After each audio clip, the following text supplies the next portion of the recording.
Good morning, good morning, good morning, good morning, good morning everyone. So ayan guys, samahan niyo ako guys. Magluluto po ako ngayon guys ng sinigang na bangos na boneless. Ayan guys, napakulo na po ako kasi pag na boneless na po ang bangos ay madali po siyang madurog. Kaya ang ginagawa ko dito pag ako'y nagluluto ng boneless bangos, nagpapakulo na ako guys ng tubig, nilalagay ko na ang sibuyas, at kamatis. So ayan guys, nilagay ko na rin po, naglagay din po ako nito. Ayan, hindi ko nababanggitin. Ayan. Naglagay din po ako niyan. Tapos ito po ang aking kangkong. So ayan, habang pinapakulo ko siya guys, nilagyan ko na ito ng pang-asim, nilagyan ko na siya ng asin at betchin. So ang katapat na lamang po nito mamaya ay patis na maanghang. It's up to you kung gusto niyo pong gumamit ng patis. So ayan guys, kailangan ko muna lutuin itong mga halong itong gulay para dire-diretso na po. Ayaw ko po maglagay na nauunang isda lalo na pagdating sa daing na bangos. Yan, nadudurog po ang isda kaya ito guys ang ginagawa ko. Pag ako'y nagsisigang ng boneless bangos, niluluto ko po muna lahat ng aking sahog na gulay. So ayan guys, ilalagay ko na po. Ilalagay ko na po ang aking boneless bangos. So, ayan guys. Maraming salamat. Ito pang aking menu for today. So, ayan.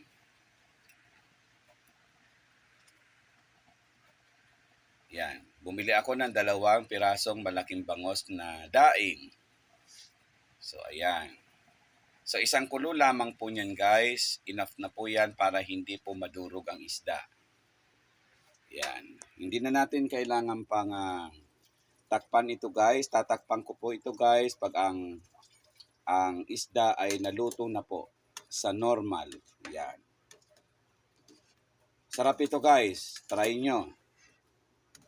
Try nyo lutuin. Mapapaaw ka sa sarap nito. Huwag lang masyado maasim para feel mo yung isda. Kasi pag sobra po sa asim, yun, hindi mo na pumalasahan ng isda kasi puro na asim ang inyong matitikman. Hihintayin ko lamang guys na kumulo ng konting oras itong aking sinigang na boneless bangos.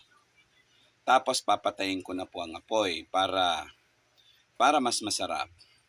So yan, nakita nyo na guys, puti na siya, nawala na yung kulay red niya. Pakukuluin ko lamang siya ng gapiranggot na oras, konting oras lamang po. Yan.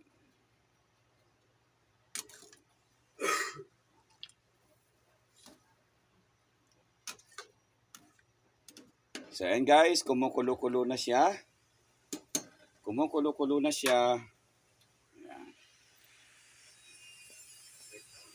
So ayan, sa mga bago dyan, paki-hit naman ang aking notification bell para ma-notify kayo sa aking mga susunod na vlog. Salamat po sa inyong lahat. Good morning, good afternoon, good evening po sa mansulok ng mundo. Magandang umaga, magandang gabi, magandang tanghali sa inyong lahat. Maraming salamat. Thank you for watching. I love you guys.